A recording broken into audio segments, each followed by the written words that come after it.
In my second wholesale deal ever, it was legitimately the kind of transaction that you dream of with a seller. From the time that I got on the phone with the seller to the time that I had a ratified contract with him was about 15 minutes. I'm gonna break all this down right now. Check it out. If this is your first time tuning into this channel, this is simply me sharing my journey to become a full-time wholesaler. And I'm doing that by breaking down every one of my deals that I do and sharing with you what I did right, the mistakes I made, and the lessons that I learned. Today, we're breaking down my second deal. On this second deal, I used Propstream to pull my list, I used Batchleads to skip trace that list, and then I plugged it into Batchdialer that I used to actually make calls. When the seller picked up the phone, if you've wholesaled before, you know this and you're used to this, he was not very happy with me because I was calling him out of nowhere. However, this is the first thing that I did right. He asked me, why are so many people calling me lately? I'm getting blown up all day. And I had a legitimate answer for him. I told him that his name came up on the public record as a long-term high equity owner, so he was being targeted as a potential investor looking to sell his properties in as-is condition for cash, all that good stuff. So I gave him a legitimate reason that I was calling, and then the second thing that I did right, and this was very important, was I gave him a little bit of credibility of who I was by telling him that I had just transacted with his neighbor down the street for 3 properties, which is legitimately true. If you watch my last video, I actually bought 3 properties from another seller right down the street from here, and it just so happens that this seller actually had 3 properties as well that he was potentially looking to sell. I was about to find this out right now. Because I gave him a legitimate answer of why I was calling,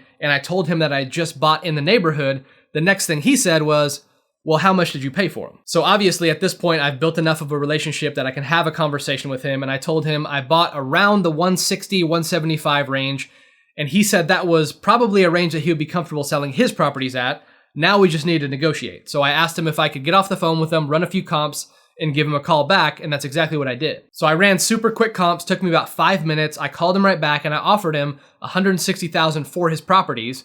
He countered back at 165 and he said, okay, let's do it. I sent him the contract, and literally almost immediately, this is where I told you this is a dream transaction, he almost immediately signed all 3 contracts, and I was under contract with a seller. The next step was to go to the properties, take pictures, and then use those pictures to send them to potential investors looking to buy in the area, and within about a week, I had sold all 3 of these properties to end buyers. So far, everything is going great, but there are 3 crucial mistakes I made on the next steps of the process. One of my buyers wanted to buy one of the properties using conventional financing. Well, I learned the hard way that wholesalers cannot assign properties to be bought with conventional financing because lenders will not accept assignments of contract. The problem is I didn't realize this until we were already down the road, and then I had to go back to the buyer and tell you, hey, I can't do this transaction. I need you to come up with cash to buy the property. Now, as you can imagine, the buyer wasn't very happy. It was a mistake that I made. I had to assume responsibility. However, I had to take a pretty significant reduction in order to keep this ball rolling to make it to close,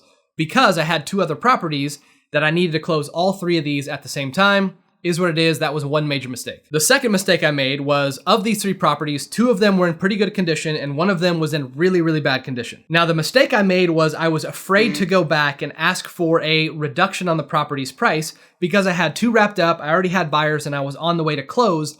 This was a mistake because it is okay and fair to ask sellers for reductions if there is significant rehab that you didn't foresee on the front end. So naively, I didn't ask for any kind of reduction or any help on the price on this particular property, which ended up making it really hard to sell it to an end buyer, and I ended up really not making any money on that property at all, where I could have if I had gone back and explained the situation to the seller, because that seller hadn't been in that property in over 5 years. Number 3, and this is a minor detail, I learned it along the way. One of my buyers wasn't aware that he was supposed to pay all the closing costs at closing, so I ended up having to come out of my assignment fee to pay for closing costs at closing. So those are the 2 things I did right. Those are the 3 things that I did wrong. Now I'm gonna break down the numbers on this deal for you to see where we came out on these particular properties. So as I mentioned earlier, we went under contract in all 3 of these properties at $165,000.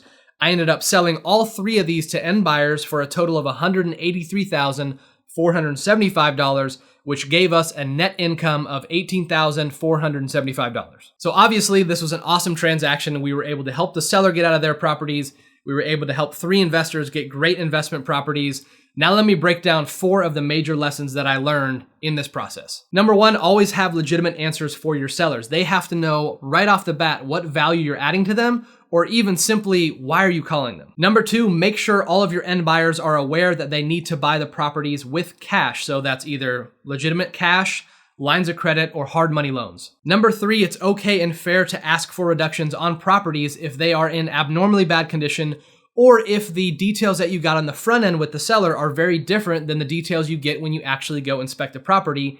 It's part of the negotiating process, and I think it's fair as long as you do it early on in the inspection period, within that inspection deadline that you have on your contract. And number 4, make sure that both the seller and your end buyer are aware that the buyer is paying all the closing costs on these transactions. That's going to save you money as a wholesaler, and unlike me, you won't have to come out of pocket on your assignment fee to cover those costs at closing. As of today, we're coming up on about 40 properties that we've transacted on, so stay tuned because I'm going to break down a lot more properties in the coming weeks. I hope this video helped. We'll catch you on the next one.